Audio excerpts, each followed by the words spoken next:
네, 이 시간에 나오신 성도들 환영하고 축복합니다. 또 온라인으로 또 함께 하시는, 또 새벽에 함께 하시는, 또 특정한 시간에 함께 하시는 여러분에게 하나님의 큰 은혜와 또 하나님께 주신 말씀의 위로가 여러분과 함께 하시기를 기도하겠습니다. 시편 139편 전체를 보게 되면 시편 기자의 상황이 그렇게 좋아 보이지만은 않습니다. 오늘 본문은 아니지만 19절부터 24절을 보면 저희가 알 수 있습니다. 피 흘리기를 즐기는 자들아 나를 떠날지어다 라던가 내가 그들을 심히 미워하니 그들은 나의 원수들이니이다. 이런 표현들을 보면 시편 139편의 기자가 그렇게 평탄한 삶을 산 것 같지는 않습니다. 되려 반대로 참 극심한 고통을 받고 있는 중이죠. 그런데 오늘 말씀 1절부터 12절에 보면 시편 기자의 고백 안에는 마치 이런 것들과는 상관없이 자신을 위로받고 있다는 느낌의 감정으로 자신의 신앙 고백을 한 것을 신앙 고백이 되게 나열되어 있는 것처럼 보입니다. 시편 기자는 무엇 때문에 그렇게 위로받고 싶었던 것일까요? 그리고 그렇게 위로받고 있었던 것일까요? 어려운 상황 속에서 어떻게 그 위로받는 힘이 그 안에 있었던 것일까요? 바로 하나님이 자신과 함께 계신다는 것을 느꼈기 때문입니다. 고난 중에 응답하시고 앉고 일어섬을 아시고 세세한 것까지 차마 자신이 말하지 않은 혀로 내뱉은 것까지도 내뱉지 않은 것까지도 세세하게 다 알고 계신다는 사실이 이 시편 기자는 정말 믿어졌던 것입니다. 이 믿음이 정말 대단한 것이죠. 최근에 친구와 전화를 한 적이 있었습니다. 이 친구도 저와 마찬가지로 교회 안에서 사역을 하면서 교회를 섬기고 있는 친구였습니다. 여러 가지 이야기들, 또 만나지 못해서 그동안 하지 못했던 이야기들을 쭉 나누는데 문득 저한테 이런 이야기를 하는 거예요. 요즘 기도하는 게 정말 잘 안 된다. 요즘 기도하는 것이 어렵다는 겁니다. 어려운 상황이 와도 이거를 가지고 기도를 해야 되는데 걱정은 많이 하고 기도가 잘 안 된다는 것입니다. 하나님이 정말 내 기도에 응답하시는 분인지 이런 점검들과 이런 생각들보다 그저 걱정이 더 많이 먼저 앞선다는 것입니다. 저도 그런 마음이 들 때가 많았기 때문에 공감이 되는 고민이었습니다. 근데 또 한편으로는 아니 교회에서 사역하는 전도사도 하나님을 위해서 일하면서도 하나님의 응답에 대해서 무서울 정도로 생각하지 않을 때가 있다니 라는 생각이 들어서 무섭기도 했습니다. 이와 같이 하나님의 자신과 함께 계시다는 믿음이 생긴다는 것, 또 믿어진다는 것, 그리고 그 믿음을 내 삶의 자리로 끌어와 계속 고백하는 것은 정말 축복인 것입니다. 그것이 그리스도인의 복입니다. 이 복을 누릴 때 비로소 우리는 139편의 시편 기자의 고백처럼 우리 안에 그런 고백이 나올 것입니다. 이 복을 누려질 때 우리는 세상에 알 수 없는 하나님의 정말 말할 수 없는 위로를 느끼게 될 것입니다. 저와 여러분이 이런 위로가 느껴지는 그런 삶이 되기를 정말 축복합니다.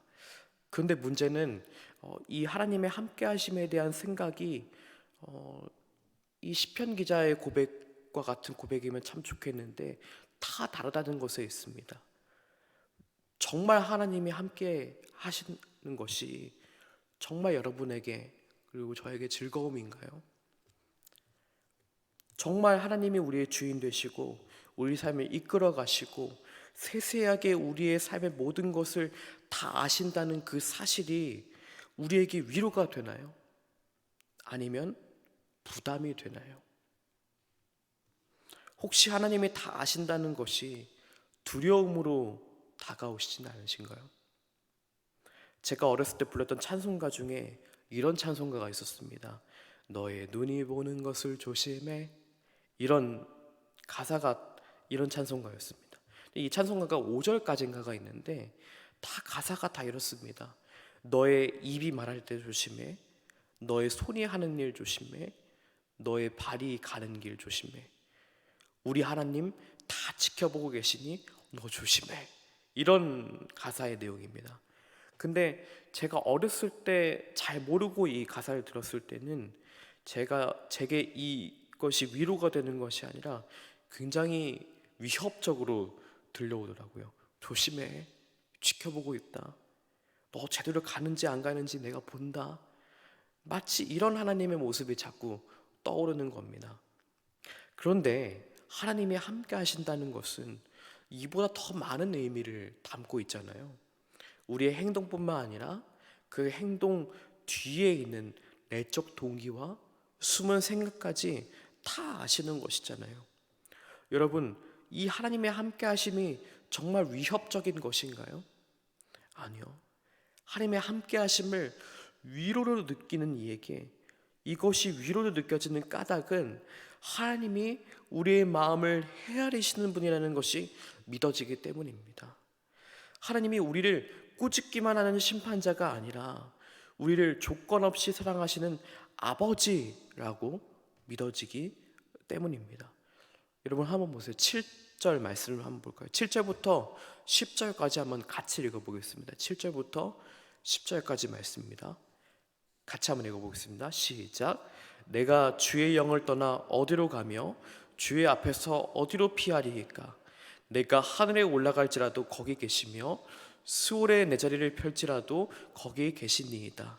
내가 새벽 날개를 치며 바다 끝에 가서 거주할지라도 거기서도 주의 손이 나를 인도하시며 주의 오른손이 나를 붙드시리이다.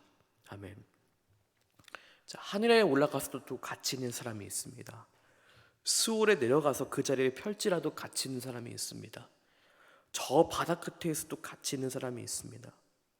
근데 그 사람이 낯선 옆집 아저씨라면 바로 신고해야 합니다. 이것을 우리는 보통 스토커라고 부릅니다. 그런데 그렇게 함께하는 사람이 낯선 옆집 아저씨가 아니라 우리 아빠입니다. 우리 아빠라고 합니다. 우리 아버지 하나님이시라고 합니다. 그 아버지 하나님이 어떤 분이시냐면 우리의 표면의 말로 평가하시는 분이 아니세요. 내가 차마 입에 말하지 못한 그 깊은 생각이 있는 생각까지도 그것까지도 다 알고 계신 분이시래요. 수월의 자리를 펼치라도 그곳에 함께 계시는 분입니다. 흑암에 뒤덮인 나의 삶에 흑암이든 빛이든 구분치 않으시고 내가 있는 그 자리까지 함께 계시는 분이 하나님이십니다. 다시 성도님들께 여쭙고 싶습니다. 하나님이 함께 하심이 여러분에게 기쁨입니까? 아니면 두려움입니까? 하나님이 내 생각을 세세하게 다 아신다는 그 사실이 여러분에게 위로가 됩니까? 아니면 부담이 됩니까? 여러분, 이 생각이 먼저 정리되고 하나님이 나에게 어떤 분이신지를 먼저 돌아보는 오늘 이 시간이 되었으면 좋겠습니다. 참 여러 가지 이 갈급한 시기 가운데 귀한 기도 제목들이 우리 안에 켜켜이 쌓여 있지만 먼저 우리가 점검해야 할 것이 무엇인지를 돌아보기 원합니다. 하나님이 함께 계심이 저에게 부담이 아니라 하나님 아버지의 사귐이 기쁨이 되게 해주세요. 나의 삶 가운데 하나님의 다스리심이 저에게 위로가 되는 역사가 있게 해주세요. 이렇게 같이 기도하기 원합니다. 그리고 하나님과의 동행의 기쁨이 회복되는 이 시간 되게 해주세요. 이렇게 기도하기 원합니다. 말씀을 정리하도록 하겠습니다. 하늘에도 함께 계시고 수월에 내 자리를 펼치라도 함께 계시고 새벽 날개를 치며 바다 끝에 거주할지라도 함께 계시는 분, 그 하나님이 우리에게 좋은 분이라면 그 함께 계심이 우리에게 기쁨으로 다가오게 될 것입니다. 하지만 그 하나님은 우리에게 좋은 분이라고 느껴지지 않게 된다면 우리의 마음은 그 하나님과 함께 계심이 위로와 기쁨이 아니라 부담으로 다가오게 될 것입니다. 왜 지금 나와 함께 계시지? 나에게는 죄가 이렇게 많이 있는데 왜 나와 함께 계시지? 부담과 염려와 근심으로 다가오게 됩니다. 우리의 마음이 그 염려와 부담과 근심이 아니라 하나님 함께 계심이 우리에게 위로가 되고 우리에게 기쁨이 되고 우리에게 그 사실 자체만으로도 우리에게 만족이 되는 저와 여러분 되기를, 이 생각이 바뀌어지는, 이 생각에 전환이 있고 변화가 있고 회복이 있는 저와 여러분 되기를 간절히 바라고 기도합니다. 기도하시겠습니다.